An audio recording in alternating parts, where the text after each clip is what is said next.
So hello everyone and आज बहुत ही एक इम्पॉर्टेंट टॉपिक हम डिस्कस करने जा रहे हैं, सोवरिन गोल्ड बॉन्ड स्कीम।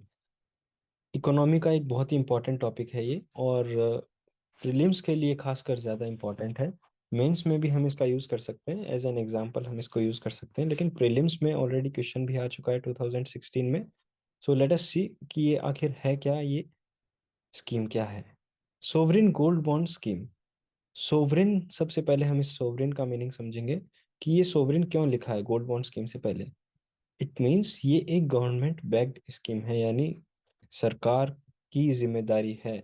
अगर हम सरकार से ये बॉन्ड खरीदते हैं, then whatever will happen, government will give the money on the maturity. तो सरकार इसकी बैकिंग लेती है। ये नहीं है कि अगर कोई बैंक भाग गया या कोई डूब गया, कर्जा हो गया, कुछ हो गया, तो सरकार will be the ultimate backing and supporting of this scheme.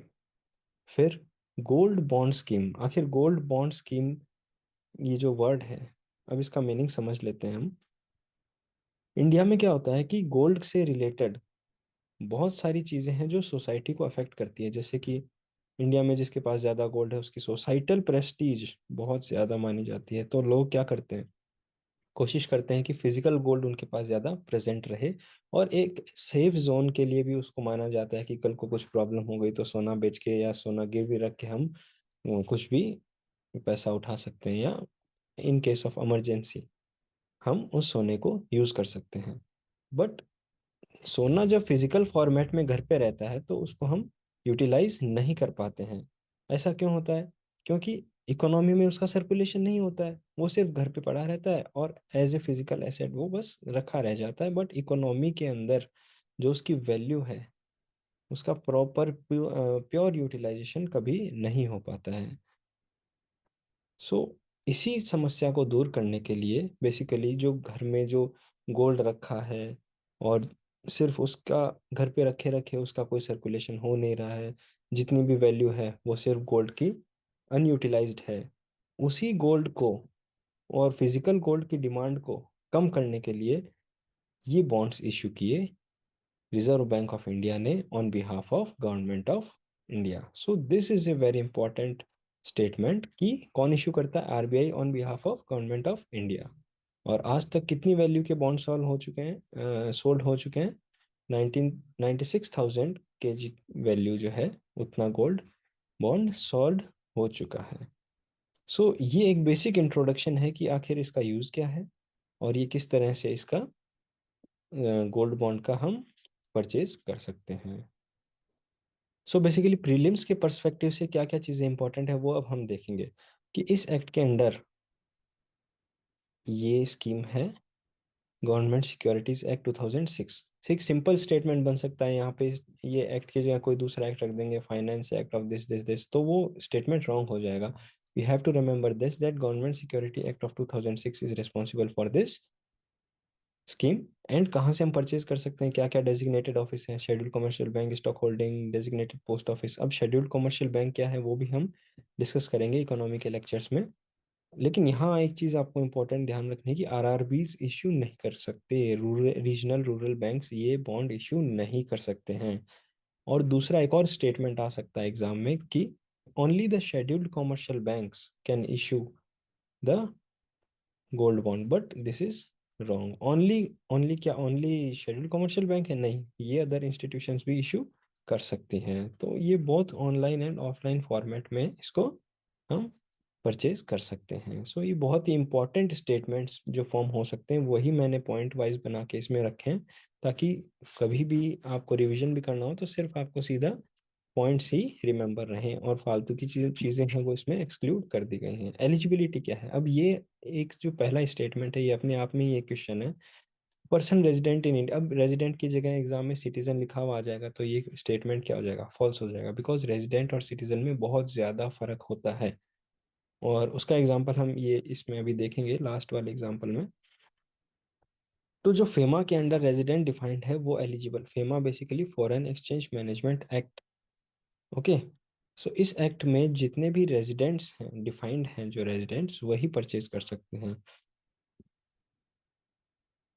इनके अलावा जो इन्वेस्टर्स हैं वो कौन कौन है? इंडिविजुअल्स इन्वेस्ट कर सकते हैं, या Hindu undivided families, trust, universities, charitable institution, सब लोग क्या कर सकते हैं? परचेज कर सकते हैं।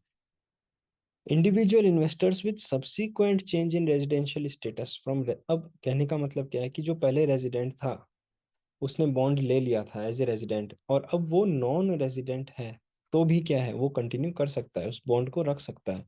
इसीलिए ये स्टेटमेंट भी यहाँ दिया है कि जो एनआरआई है वो नहीं ले सकता, यानी non resident and foreign institutions can not invest in it. यानी कहने का मतलब क्या है कि आप एक एनआरआई हो, सपोज करो, तो आप नहीं ले सकते। लेकिन आप पहले रेजिडेंट थे और अब रेजिडेंट नहीं हो, जैसे ये पहले आप रेजिडेंट थे और अब आप रेजिडेंट नहीं हो, तो जब अगर आपने रेजिडेंट होते हुए बॉन्ड ले लिया और अब आपका स्टेटस नॉन रेजिडेंट इंडियन हो गया है, तो अब आप उसको होल्ड कर सकते हो, कंटिन्यू कर सकते हो। लेकिन अगर आप पहले से ही नॉन रेजिडेंशियल इंडियन है, एनआरआई है, तो अब आप नहीं ले सकते। I hope you are getting this concept.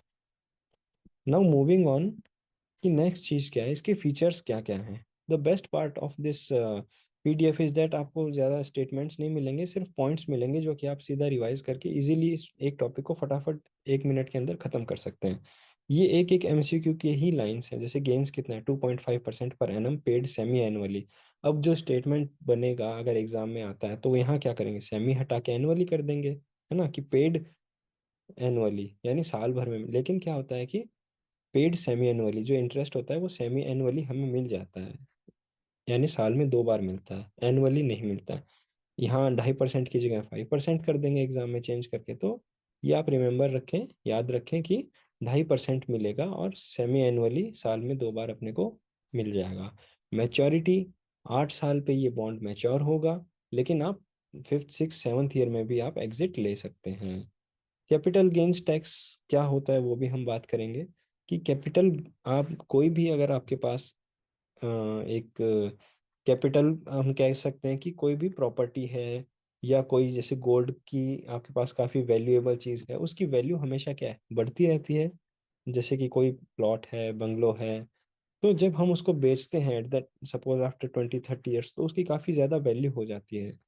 तो उस वैल्यू पे जो टैक्स लगता है उसको कहते हैं कैपिटल गेन्स टैक्स। तो ये अप्लीकेबल नहीं होगा इस पे अगर आप मैच्योर होने के बाद, बेसिकली आप नहीं, बॉन्ड मैच्योर हो जाए। जब बॉन्ड मैच्योर हो जाए आपका 8 साल के बाद, तब आप उसको अगर बेचेंगे तो कैपिटल गेन्स टैक्स नहीं लगेगा। Very important. ठीक है। अगर आप सोना खरीदते हैं, सोना खरीदने पे आपको मेकिंग चार्जेस देने पड़ते हैं जब गहना वगैरह बनवाते हैं। और अगर उसके बाद में आप उसको दोबारा बेचते हैं, फिर वो उसमें आपको कुछ रीसेल वैल्यू पे बहुत अराउंड 5 to 10% कुछ आपको कम डेप्रिसिएशन हो जाता है बेसिकली वैल्यू पे।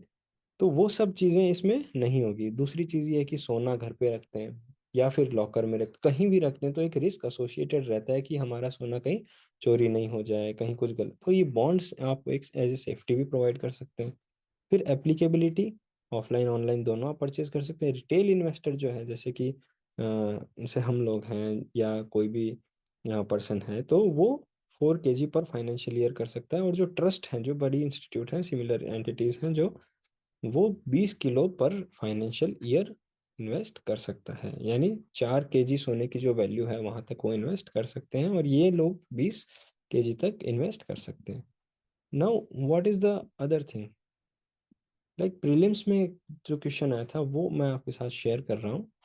दिस इज द क्वेश्चन, और इसको आप अटेम्प्ट करें और बताएं कि what was the purpose of government's sovereign gold bond scheme and gold monetization. This was also one of the scheme जो कि इसी स्कीम के साथ लॉन्च की गई, बेसिकली इसी से रिलेटेड है। तो इन दोनों स्कीम्स का यूज़ क्या है, तो आप ये भूल जाइए, अभी मैंने इसको आपको नहीं पढ़ा है, लेकिन जो इस ये पढ़ा है इसी के ही मोटिव्स, ये दोनों के सेम ही मोटिव्स थे स्टार्ट करने के। सो आंसर सेम ही आएगा, है ना। तो इसके क्या मोटिव्स हैं वो आप डिस्कस करके बताएं, कि ये तीनों जो ऑप्शन दिए हुए हैं उसी के अकॉर्डिंग। फिर जो मेंस पर्सपेक्टिव से जो इम्पोर्टेंट चीज़ें हैं, अब मेंस सिर्फ जब हम पढ़ते हैं किसी भी टॉपिक को, सिर्फ हम ये नहीं देखते हैं कि ये प्रीलिम्स में आएगा, मेंस में आएगा। हम एक ओवरऑल स्टडी करते हैं उसकी, कि अगर प्रीलिम्स में आएगा तो हम इस कंसेप्ट को यूज़ करके आंसर कैसे निकालेंगे, और दूसरी बात, अगर हम मेंस में कुछ लिख रहे हैं तो इस टॉपिक का हम यूज़ कैसे करेंगे, एज ए एग्जाम्पल GS 3 में इकोनॉमी होती है, वहाँ यूज़ कर सकते हैं। GS 1 में इंडियन सोसाइटी में हम ये दिखा सकते हैं कि जो वैल्यू अटैच्ड है गोल्ड के ऑर्नामेंट्स के साथ, फिजिकल गोल्ड के साथ, सोसाइटल प्रेस्टीज के साथ, तो वो कितनी हाई है। या फिर कोई इकोनॉमी रिलेटेड ऐसे आता है तो उसमें भी हम इस एग्जांपल को यूज़ कर सकते हैं। तो ये यूज़ करने के डिफरेंट डिफरेंट तरीके हैं, ये सब आपको पता होना चाहिए, right. So this was all. And आप, हेल्पलाइन नंबर है, अगर आप किसी भी कोर्सेज में एनरोल करना चाहते हैं, कौन कौन से कोर्सेज चल रहे हैं, आप कुछ पता करना है, तो आप इस नंबर पे डायरेक्ट कॉल करके बात कर सकते हैं। एंड ये आपको पूरा रिस्पॉन्स मिलेगा। Thank you.